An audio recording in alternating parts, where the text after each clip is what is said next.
Information discussed in this podcast may be sensitive in nature to some listeners. Listener discretion is advised.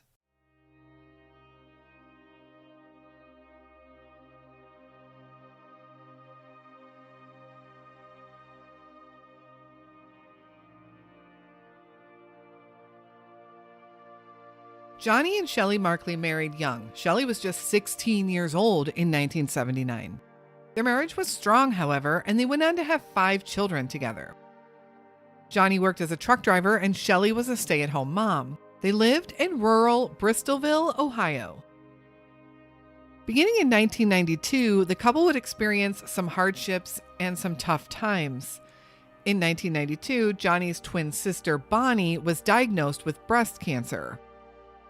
Johnny was devastated, of course, and even worked hard to fundraise $15,000 to send her to Mexico for experimental treatments. In 1993, the home that the Markleys lived in burned to the ground. Thankfully, no one was hurt. In 1994, Johnny's father passed away, another devastating blow to this hardworking family. Then, tragically, in December of 1995, Johnny's sister succumbed to her breast cancer. Johnny was heartbroken. On the morning of December 15th, 1995, Shelly and Johnny got the children off to school together. The youngest child, just age 8 at the time, was put on the bus around 8:30 a.m. When the children arrived home later that afternoon, they found their parents' personal belongings in the home, including their mother's purse and cigarettes, and their father's wristwatch, which he never took off, sitting on the kitchen counter. Their parents, however, were nowhere to be found. They also found the home in a bit of a disarray, with the contents of a safe, just important paperwork, strewn about the floor. There would be a few strange clues, and their pickup truck would be found shortly after the disappearance, but nothing led to Johnny or Shelly's whereabouts. It was all quite bizarre, and everyone started fearing the worst. The couple is still missing. Where are Johnny and Shelly Markley?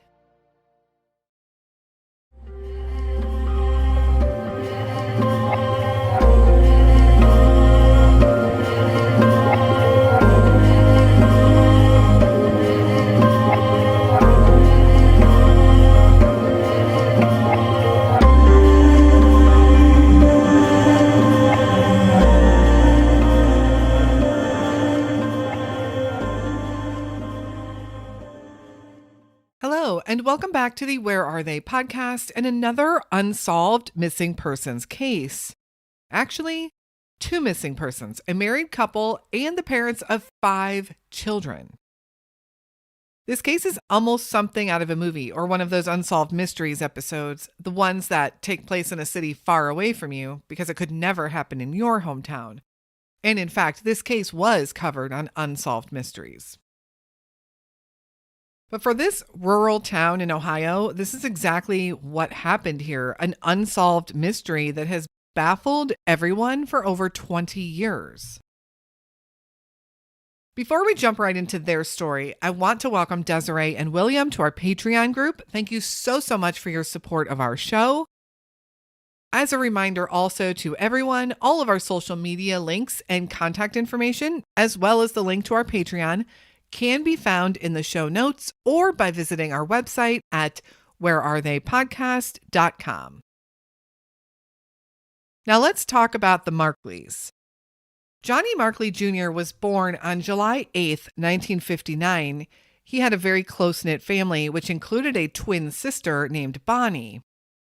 Shelly Applequist was born on November 16th, 1963, also growing up in rural Ohio. Johnny and Shelly met as teenagers and they would get married on November 30th, 1979. They were young, but they were becoming parents and they were devoted to each other and starting a family. They would live in rural Bristlvile, Ohio, a small country town in the northeast corner of the state, and they would go on to have 5 children together. Johnny would work as a truck driver and Shelly was a stay-at-home mom. Everyone who knew the Markleys commented that they were a good family, they were good people, and they were wonderful parents. Sadly, in the early 90s, the Markleys would suffer a series of tragedies. First, in 1992, Bonnie was diagnosed with breast cancer. Johnny was devastated. Not only was Johnny close to Bonnie, they were twins, which made their bond even stronger than many other siblings. And Johnny was determined to do what he could do to help her beat it. And although I can't say how this fundraising took place, he did raise $15,000 for her. The purpose was to send her to Mexico to receive experimental treatments. While they were still fighting that battle for Bonnie, in 1993, the house that Johnny and Shelly lived in burned to the ground. I can't speak much about this fire. There's not much information in media archives, but I do know that the family all made it out okay. The house, however, was a total loss. The very next year, 1994, Johnny's father passed away, another devastating blow to the Markley family. Later that same year, Johnny's nephew took his own life, adding yet another tragic funeral for the Markley family to attend. But the tragedy wasn't over yet. The next year, 1995, would bring more death in the Markley family. On December 13th, 1995, Bonnie succumbed to her breast cancer and she passed away. The day of her death, Johnny was angry and extremely upset. He was angry at everyone around him. He was angry at God. He was grieving hard for his twin sister. But the next day, December 14th, Johnny seemed better. He was surrounded by a large support system, a loving family. And he was helping in planning his sister's memorial service, which would be held the next day, December 15th at 5:30 p.m.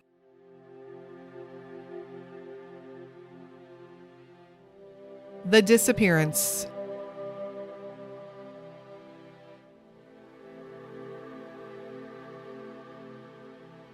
December 15th that year was a Friday, and they decided that all of the children would go to school, and then after school they would attend the memorial service together. Around 8:30 a.m., Johnny and Shelly put their youngest child on the bus. That afternoon, just after 3 o'clock p.m., the kids came home from school, but they found that their parents weren't home. The pickup truck was missing. The front door to the home was unlocked, which was very unusual. And when they went inside, they smelled something burning. And that burning smell turned out to be a coffee pot that had been left on. It all seemed so strange to them that they would eventually walk down the street to an aunt and uncle's house to wait for their parents to come home. They figured, especially with the father's pickup truck missing, that they had to just run out and run some errands and that they'd be home soon. This was not something that had ever happened before, so there was some concern. Shelly, their mom, was almost always home when they got home from school, and if she wasn't, it was something that they had talked about before that was pre-planned, or maybe she would even leave a note. However, none of those things happened that day, and it just felt off to the children. Later, when they didn't show up for the memorial service that evening, the extended family went back to their house, and they noticed some additional strange clues. First, Shelly's purse and cigarettes were on the kitchen counter. Shelly would never leave the house without either of them. Second, Johnny's wristwatch was on the counter as well. He always put his watch on before he left the house. Always. It seemed as if they had left in a hurry, especially when the children said that the door had been left unlocked and the coffee pot left on. But the real concern came when they entered the couple's bedroom. Papers were strewn all over the bedroom floor, and the door to the small bedroom safe was left open. Papers, such as birth certificates and other important documents, were scattered about the room as if someone was looking for something. The family continued to look around the home for Shelly and Johnny, and the last clue the family would uncover was found outside in the garage. Johnny had a 1978 Corvette that he kept covered up with 2 tarps. Those tarps were missing. Johnny never left his Corvette uncovered, yet here it was, fully exposed, and the tarps nowhere to be found. All of these signs caused the family to panic. Something was very wrong here. Just after midnight, Johnny and Shelly were reported missing, along with the missing pickup truck. The search and investigation.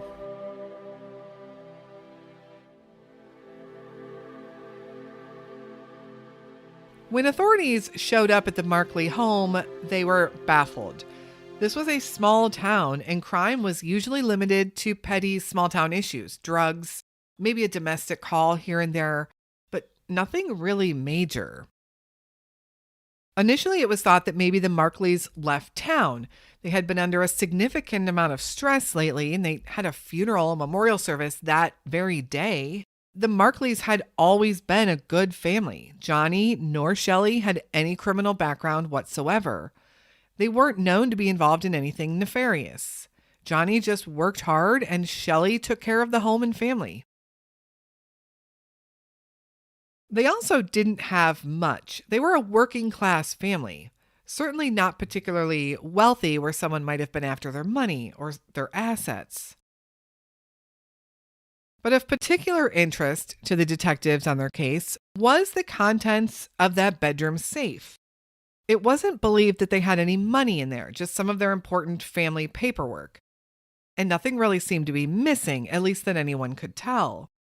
But it did look like someone had been looking for something. The papers were all over the bedroom floor, not in an orderly and neat fashion either. The 2 tarps that were missing were also very concerning, but nothing was making any sense as to where Johnny and Shelly could have gone or what may have happened to them. A clue finally came in when a local bank teller came forward to say that she saw Johnny and Shelly that morning. In fact, bank records show that they came through the drive-thru at 10:36 a.m. and Shelly was cashing a check from their checking account, a check that she had written out to cash. Now, for those of you who don't recall the pre-ATM days, this was a common way to withdraw money before ATMs were commonplace. So some people do question why she was writing a check out to cash to get money, but it was something that was commonly done in the 90s. And this bank teller knew Shelly and Johnny and said she saw them in the pickup truck and that there was a third man with them. But she didn't recognize him and she couldn't even really recall what he looked like. The only thing she thought she could remember was that he looked of slim build and had dark hair. The check that Shelly cashed was for $1,000 and it would leave just over $800 in the Markleys' checking account. This would be the last known sighting of Johnny and Shelly, but the man who was with them that morning has never been identified. Investigators did catch another potential break when authorities found the Markleys' missing pickup truck. It was discovered in a parking lot off of Elm Road in Warren, Ohio. This is just about 10 miles from the Markleys' home. It had apparently been parked and abandoned there. But the truck looked as if someone had taken it off-road and taken it mudding. The truck was filthy, and this was so odd to everyone because Johnny was always known to keep his truck neat and clean. He wasn't someone to take it off-road. The couple's cell phone was also found in the truck. Now, this was in the early days of cell phones. They were big and bulky, and they were usually left in vehicles anyway. Then, the missing tarps from Johnny's garage were found in the back of the truck, seemingly just as they had been at the house, meaning nothing was alarming on those tarps. There was no blood, no clues whatsoever as to why those tarps had even been removed from the Corvette and what they might have been used for. Law enforcement had now completely changed their tune. They no longer believed that Johnny and Shelly had left of their own accord. They now feared that the couple had likely met with foul play. But why? And who would target the Markleys? Detectives could find no evidence of any disputes with anyone, and they had never been in any kind of legal trouble before. They didn't have a large amount of money. They did okay. They were middle class and seemed to get by. They didn't have a large amount of money. They seemed to do okay and get by, however, but they certainly weren't wealthy. There wasn't anything that anyone stood to gain from their demise. Plus, that theory always baffles me in missing person cases. Just because someone goes missing, it still takes years for them to become declared legally deceased. There wouldn't be anything to gain, monetarily speaking or inheritance-wise, for quite some time. No one who knew the Markleys would believe the theory that they left town either.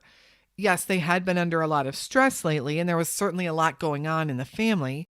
They would never abandon or leave behind their 5 children.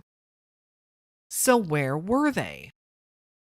Hundreds of people came together to search the land around their home on Greenville Road in Bristlvile. Air searches were conducted, and divers even searched local ponds and waterways, but nothing was found.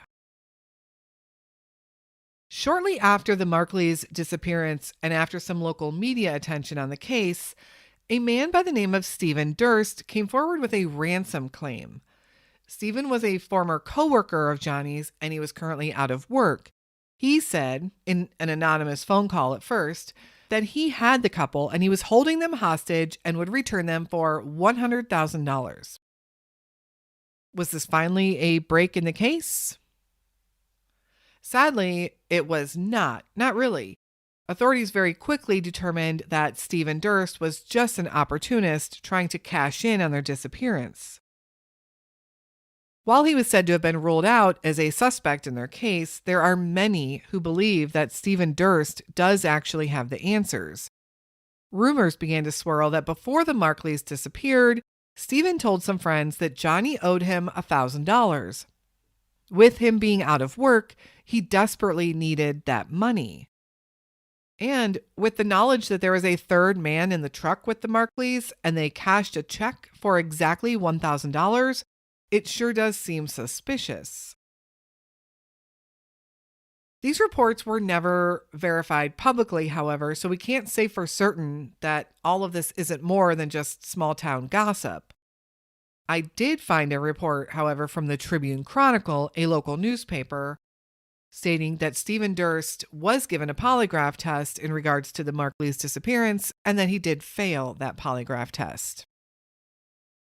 Because of his ransom claim and his attempt to get money from the disappearance of the Markleys, he was charged with extortion and he would be sentenced to 4 to 10 years in prison.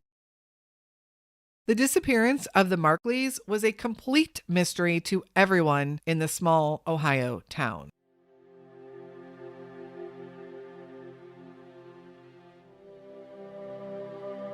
Bristlvile, Ohio.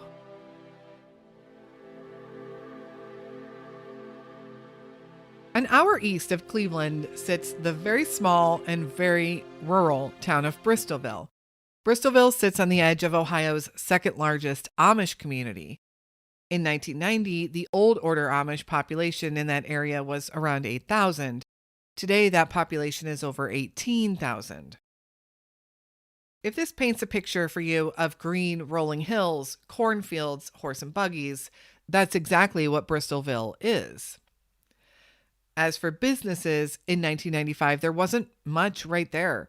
Of course, we know that there was a bank because we know that Shelly and Johnny went to that bank. There weren't any stores, there wasn't any shopping, and there wasn't much in the way of businesses.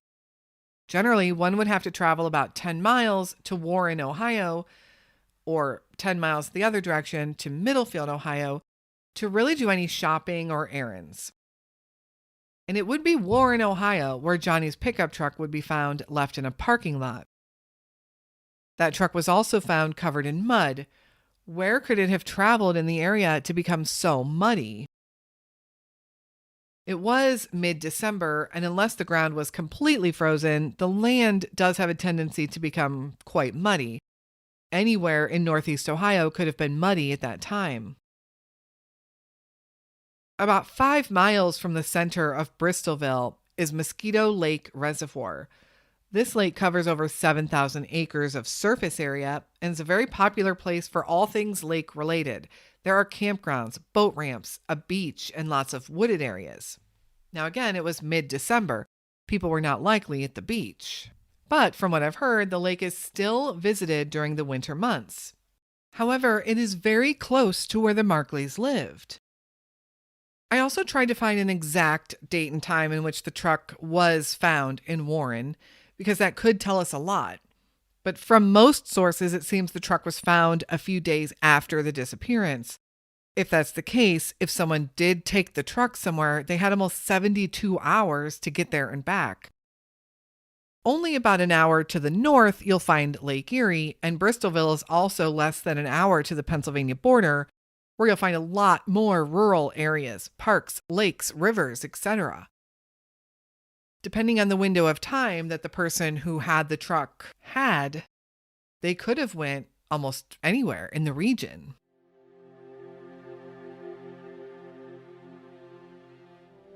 Theories and possibilities.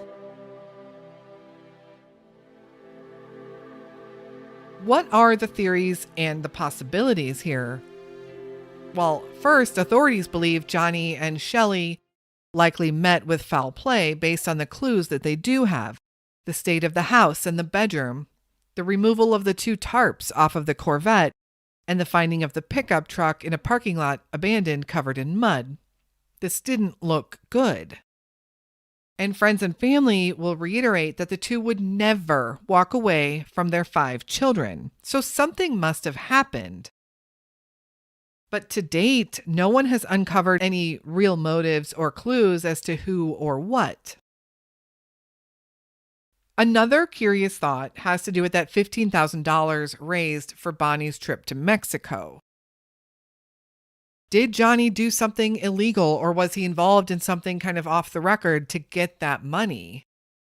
Where exactly did that money come from? We do know that Johnny seemed desperate to do anything to help his sister. And this question has come up a few times in the case, and I do think it's an interesting thought. It seems that money was raised a couple of years prior, though, so it's hard to say that it has any connection at all. And of course, there is no evidence to say that it does. Were Johnny and or Shelly into something that no one else was aware of, something that could have brought them trouble or harm? Or is it possible that the stress was too much for Johnny and Shelly and they did run off? The 2 of them disappeared 2 days after his sister's death and the day of her memorial service. Is that a coincidence? But if that was the case, how does one explain the 3rd person in the truck? And if they did abandon their own truck, why didn't they take all of their cash with them if they were leaving town? Do you think Stephen Durst was involved? Was the story of the $1,000 a coincidence? A small town rumor? Was there any way to corroborate the fact that the Markleys might have owed him money? What was his explanation for failing the polygraph test? So many questions in this small town disappearance and too few answers. In 2015, investigators came forward to say that they had some new leads, some very promising leads. And although they didn't disclose exactly what those were, they did say that they conducted 3 new interviews and they had 3 more interviews to go. But again, nothing was made public about those new potential witnesses or who those people were that they were interviewing or what new clues even led them to that. So people were hopeful for a little while that there would be some new developments. But it seemed after that the case would go cold again. I'm curious to know your thoughts on the disappearance of Johnny Markley and Shelly Markley. Johnny is described as a Caucasian male standing 5'10" tall and weighing around 170 pounds when he was last seen in December 1995. Johnny has dark hair and green eyes. He also has a mole and a scar on his back and a scar on his right forearm. Reports will list him either as Johnny or John. Johnny was 36 years old when he vanished, and he would today be 65. Shelly Markley is described as a Caucasian female, standing 5'4" tall and weighing around 120 pounds when she was last seen, also December 1995. She has brown hair and blue eyes. Shelly was 31 years old then and would today be 60. Anyone with any information on the whereabouts of Johnny and Shelly Markley is asked to contact the Trumbull County Sheriff's Department at 330-675-2540. Thank you for listening to the story of Johnny and Shelly Markley, a truly baffling mystery that has perplexed a small Ohio town for almost 30 years now. If you have any feedback or case suggestions for us, please hit me up on social media anytime or send me an email at canwefindthem@gmail.com. Again, I want to give a big welcome to Desiree and William for joining us over on Patreon. That link can be found in the show notes.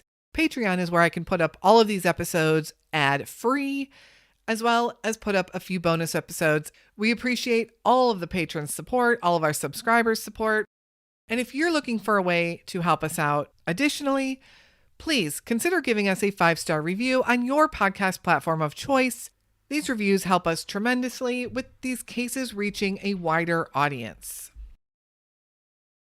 So many of these cases just need that one person, the right person, to hear the story and be encouraged to come forward. All of our social medias, again, are in the show notes. Thank you again for listening to Johnny and Shelly's story today. Keep sharing their story. Let's get it out there. Let's keep it out there. Despite it being 30 years old, there is still a family out there that needs answers. There are 5 children, now grown, that deserve to know what happened to their parents. We will be back again very soon with another Unsolved Missing Persons episode. And until then, stay safe and hug your loved ones.